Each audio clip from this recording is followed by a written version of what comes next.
अन्वेषा की शादी एक बड़े और प्रतिष्ठित परिवार में हुई थी। शहर के शोर से दूर गांव के पास एक विशाल घर में, जहां हर सुबह चिड़ियों का चहचहाना और मंदिर की घंटियों की मधुर ध्वनि सुनाई देती थी। अन्वेषा ने हमेशा एक संयुक्त परिवार का सपना देखा था। प्यार, अपनापन और एक साथ रहने का सुख। शादी के बाद जब वह इस घर में आई तो उसका मन खुशी और नई उम्मीदों से भरा था। उसे लगा कि उसे एक परिवार मिला है जहां उसे ढेर सारा प्यार मिलेगा। घर में घुसते ही उसका भव्य स्वागत हुआ। ढोल नगाड़ों की आवाज और फूलों की बारिश के बीच अन्वेषा ने देखा कि घर महिलाओं से भरा हुआ था। उसकी सास, ससुर और रोहन के बड़े भाई भाभी भी थे, लेकिन उनके अलावा दर्जनों महिलाएं थी जो मुस्कुराते हुए उसका स्वागत कर रही थी। इतनी सारी महिलाओं को देखकर अन्वेषा थोड़ी हैरान हुई, लेकिन उसने सोचा कि ये शायद रोहन के बड़े परिवार का हिस्सा है। रात को जब अन्वेषा और रोहन अपने कमरे में अकेले थे तो उसने रोहन से पूछा, रोहन, ये सभी महिलाएं कौन थी? क्या ये सब तुम्हारी बुआएं या रिश्तेदार हैं? रोहन मुस्कुराया और बोला, नहीं अन्वेषा, ये सब तुम्हारी नंदे हैं। अन्वेषा चौंक गई। नंदे? इतनी सारी? क्या तुम मजाक कर रहे हो? रोहन ने समझाया, नहीं, ये हमारे परिवार की एक पुरानी परंपरा है। हमारे यहाँ सभी विवाहित महिलाएं एक दूसरे को ननद कहती है, चाहे वे खून के रिश्ते ननद से न भी हो। अन्वेषा को ये बात अजीब लगी, लेकिन उसने रोहन पर भरोसा किया।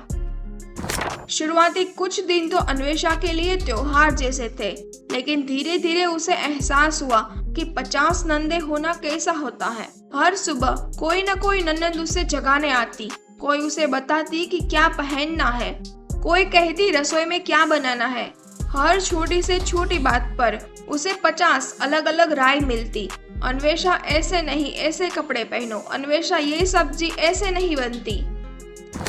अन्वेषा को धीरे धीरे घुटन महसूस होने लगी। जब वह अपनी राय देने की कोशिश करती तो उसे परिवार की परंपरा और बड़ों का सम्मान जैसी बातों से चुप करा दिया जाता। उसे लगा कि वह एक सोने के पिंजरे में बंद हो गई है, जहां हर कोई उसे अपनी उंगलियों पर नचाना चाहता है। उसकी अपनी पहचान, उसकी अपनी पसंद नापसंद कहीं खोती जा रही थी। उसने रोहन से इस बारे में बात की। रोहन, मुझे समझ नहीं आ रहा कि मैं इन सब से कैसे निपटूं। हर कोई मुझे नियंत्रित करने की कोशिश करता है। रोहन ने उसे गले लगाया और कहा, अन्वेषा, ये बस थोड़ा समय लगेगा।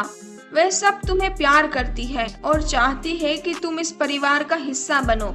ये बस उनका तरीका है। रोहन की बातों से उसे थोड़ी राहत मिली, लेकिन उसकी चिंता पूरी तरह से दूर नहीं हुई। फिर घर में अजीबोगरीब घटनाएं होने लगी। अन्वेषा की पसंदीदा साड़ी एक दिन गायब हो गई और अगले दिन उसे अपने बिस्तर पर मिली, लेकिन इस्त्री की हुई और तह की हुई नहीं। उसकी डायरी, जिसे वह हमेशा तकिए के नीचे रखती थी, एक बार मेज पर खुली मिली। उसे लगा कि कोई उसकी चीजों को छू रहा है। जब उसने इस घटनाओं के बारे में पूछा तो सबने कहा, अरे तुम नई हो, तुम्हें चीजें याद नहीं रहती होगी, या शायद तुमने ही कहीं और रख दी होगी। कोई भी उसकी बात को गंभीरता से नहीं ले रहा था। अन्वेषा को लगा कि कुछ तो गड़बड़ है, लेकिन उसे समझ नहीं आ रहा था कि क्या करे। एक अजीब सी बेचैनी उसके मन में घर कर गई थी। एक रात जब वह पानी पीने के लिए उठी तो उसने कुछ नंदों को फुसफुसाते हुए सुना, अगर बहू को पता चल गया तो क्या होगा? हमें उसे सच से दूर रखना होगा। जैसे ही उन्होंने अन्वेषा को देखा, वे तुरंत चुप हो गई और एक नकली मुस्कान के साथ उसे शुभ रात्रि कहा। अन्वेषा को लगा कि वो कुछ छुपा रही है। अन्वेषा को अब हर समय ऐसा लगता था कि कोई उसे देख रहा है। घर, जो पहले इतना गर्मजोशी भरा लगता था, अब उसे सतर्क आंखों का एक भूल भुलैया लगने लगा था। उसे लगा कि वह सिर्फ एक बहू नहीं, बल्कि एक कैदी है, जिस पर हर पल नजर रखी जा रही है। यह भावना उसे अंदर ही अंदर परेशान कर रही थी। उसने ध्यान दिया कि सभी नंदे एक जैसी नहीं थी। कुछ बहुत दबंग और तेज तर्रार थी, जो दूसरों को आदेश देती थी। कुछ शांत और दबी हुई थी, जो हमेशा हाँ में हाँ मिलाती थी। एक अजीब सी पदानुक्रम थी। जिसे अन्वेषा समझ नहीं पा रही थी। कौन असली ननद थी और कौन नहीं, ये भी स्पष्ट नहीं था। अन्वेषा ने फैसला किया कि वह इस तरह जी नहीं सकती। उसे इस असामान्य पारिवारिक गतिशीलता के पीछे का कारण समझना होगा। उसने और करीब से देखना शुरू किया। हर बातचीत, हर हाव भाव, हर छोटी से छोटी चीज पर ध्यान देने लगी। उसे लगा कि कहीं न कहीं कोई सुराग जरूर मिलेगा। उसने ये भी देखा कि नंदे सभी एक ही उम्र की नहीं थी। कुछ बहुत बूढ़ी थी, कुछ युवा थी और कुछ तो बच्चियां भी थी। ये बात उसे और ज्यादा भ्रमित कर रही थी। अगर वे सब उसकी नंदे थी तो उनकी उम्र में इतना अंतर क्यों था? यह सवाल उसके मन में बार बार आ रहा था। एक दोपहर वह रसोई के पास से गुजर रही थी जब उसने दो नंदों को फुसफुसाते हुए सुना, राज को राज ही रहने दो, वरना सब कुछ बिखर जाएगा। हमें परिवार को सुरक्षित रखना है। अन्वेषा वहीं रुक गई। उसका दिल तेजी से धड़क रहा था। राज, परिवार को सुरक्षित रखना, ये सब क्या था? अन्वेषा ने फैसला किया कि उसे किसी से बात करनी होगी। उसने लीला नाम की एक उम्रदराज ननद को चुना, जो थोड़ी शांत और दयालु स्वभाव की लगती थी। एक दिन जब लीला आंगन में अकेली बैठी थी तो अन्वेषा उसके पास गई। लीला दीदी, मुझे कुछ पूछना है। लीला तो पहले हिचकिचाई। उसकी आंखों में डर था, लेकिन अन्वेषा की सच्ची चिंता और सहानुभूति देखकर वह पिघल गई। लीला ने धीरे से कहना शुरू किया, बेटा, ये सब इतना आसान नहीं है। ये सब नंदे नहीं है जैसा तुम्हें बताया है। अन्वेषा का दिल तेजी से धड़कने लगा। लीला ने बताया कि सालों पहले गांव में एक भयानक बाढ़ आई थी।